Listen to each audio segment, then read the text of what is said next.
नमस्कार दोस्तों, स्वागत है आप सभी का हमारे इस वीडियो में। इस वीडियो में हम एनसीईआरटी क्लास 10th के मैथ के चैप्टर 3 के प्रश्नावली 3.1 के क्वेश्चन नंबर 2 के दूसरे क्वेश्चन को सॉल्व करेंगे। तो दोस्तों चलिए देखते हैं इसमें क्या दिया गया है। तो इसमें दिया है अनुपातों A1/A2, B1/B2 और C1/C2 की तुलना कर ज्ञात कीजिए कि निम्न समीकरण युग्म द्वारा निरूपित रेखाएं एक बिंदु पर प्रतिच्छेद करती हैं, समांतर हैं अथवा समपाती हैं। तो दोस्तों जिस प्रकार से हमने पहला क्वेश्चन सॉल्व किया था उसी प्रकार से इस क्वेश्चन को भी सॉल्व करना है। तो चलिए हम इसको सॉल्व करते हैं।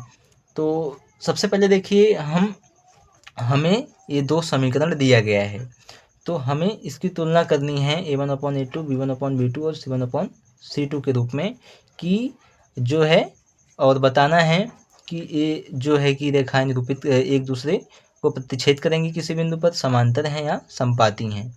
तो सबसे पहले हम क्या करेंगे, यहाँ पे लिखेंगे दिए गए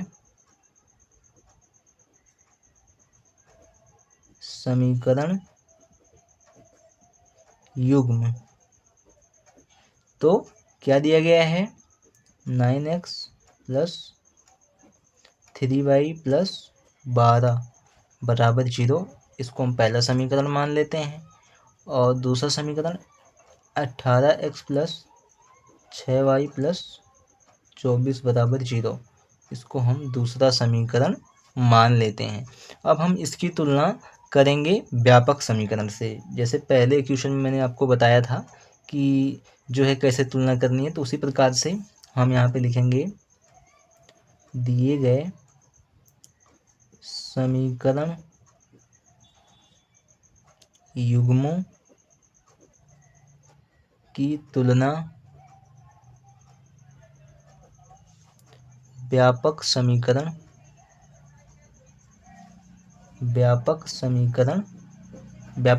क्या था, तो A1x + B1y + C1 बराबर 0 और A2x + B2y बराबर C2 बराबर 0 से करने पर। तो हम इससे तुलना करेंगे। तो देखिए दोस्तों, इसमें A1 क्या होगा, तो मैंने आपको पहले भी बताया था कि जो पहला समीकरण होता है, पहला समीकरण ये है, तो पहला समीकरण का जो गुणांक होता है A1 होता है। तो देखिए पहला समीकरण x का गुणांक क्या है, तो 9, तो A होगा A1। तो A1 बराबर हम लिखेंगे A1 बराबर 9। और B1 क्या होगा, तो B1 देखिए B1 y का जो गुणांक होगा वो B1 होगा। तो y का गुणांक देखिए 3, यानी प्लस का 3 चिन्ह के साथ लेते हैं। तो B1 क्या होगा हमारा 3। और C1 क्या होगा दोस्तों, तो C1 देखिए C1 अचर राशि जो होती है वो C1, यानी C1 क्या है यहाँ पे देखिए 12। तो ये हम चिन्ह के साथ लेते हैं, तो प्लस का 12 मतलब 12 ही होगा। तो अभी हमारा A1, B1 और C1 हमें पता चल गया। अब हम दूसरे समीकरण में देखते हैं। तो दूसरे समीकरण में A2 क्या होता है, तो x का गुणांक। तो x का गुणांक देखिए क्या है, x का गुणांक 18 है प्लस का, तो ये हमारा A2 हो गया। तो A2 बराबर 18। B2 क्या होगा, तो B2 देखिए y का गुणांक, तो y का गुणांक प्लस का 6 है, तो यहाँ B2 बराबर 6। और C2 क्या होगा, तो C2 देखिए जो अचर राशि बचती है बाद में वो हमारी C2 हो जाएगी। तो C2 बराबर प्लस का 24, तो यहाँ पे 24 हमारा C2 हो गया। अब हम तुलना करेंगे कि क्या जो है A1 बराबर A1/A2 बराबर B1/B2 बराबर C1/C2 है कि नहीं है। तो सबसे पहले हम देखिए यहाँ पे लिखेंगे A1/A2 क्या होगा, तो A1/A2 बराबर 9/18 यही होगा ना।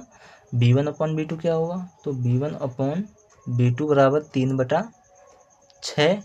और C1/C2 क्या होगा, तो C1/C2 होगा हमारा 12/24। तो अब देखिए यहाँ पे ये दोनों जो है कट जाएंगे।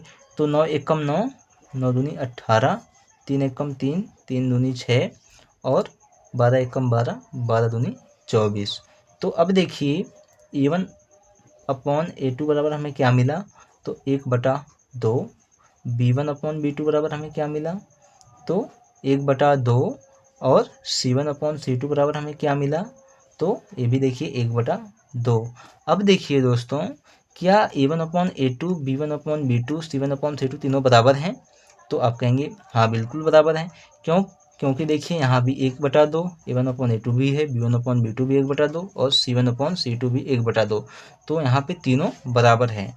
तो यहाँ पे हम लिखेंगे 1/2 बराबर 1/2 बराबर 1/2। ये A1/A2, B1/B2, C1/C2 तीनों बराबर हैं। तो हम यहाँ पे लिखेंगे, यहाँ A1/A2 बराबर है B1/B2 के, बराबर है C1/C2 के। तो यहाँ पे A1/A2 बराबर है B1/B2 बराबर है C1/C2, यानी तीनों बराबर हैं। तो अगर तीनों बराबर हों तो क्या होगा, तो तीनों बराबर होने पर, तो दोस्तों मैंने आपको पहले क्वेश्चन में बताया था, यदि A1/A2 बराबर B1/B2 बराबर C1/C2 हों तो रेखाएं क्या होती हैं, तो रेखाएं संपाती होती हैं और इसके अपरिमित रूप से अनेक हल होंगे। और क्या होगा, इसके जो है अपरिमित रूप से अनेक हल होते हैं और रेखाएं संपाती होती हैं। तो हमें पूछा क्या गया है, तो हमें पूछा गया है कि आप बताइए कि रेखाएं एक बिंदु पर प्रतिच्छेद करेंगी, समांतर हैं अथवा संपाती, तो संपाती होंगी। तो हम यहाँ पे लिखेंगे, यहाँ पे लिखेंगे अतः रेखाएं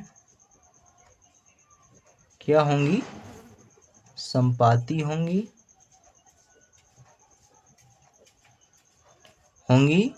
हमें इतना ही पूछा है बस। और इसके अपरिमित रूप से अनेक हल होंगे और ये रेखाएं जो होंगी संगत होती हैं। तो अब देखिए हमें इतना ही पूछा है तो हमें इतना ही लिखना है, अतः रेखाएं संपाती होंगी, तो ये हमारा आंसर हो जाएगा। तो इस प्रकार से दोस्तों आप इस क्वेश्चन को भी सॉल्व कर सकते हैं दोस्तों। तो उम्मीद करता हूँ कि आपको ये क्वेश्चन समझ में आया होगा। अगर समझ में आया हो तो चैनल को सब्सक्राइब करिए, लाइक करिए, वीडियो को शेयर करिए अपने दोस्तों के साथ, और आप कमेंट में अपनी राय में दे सकते हैं दोस्तों।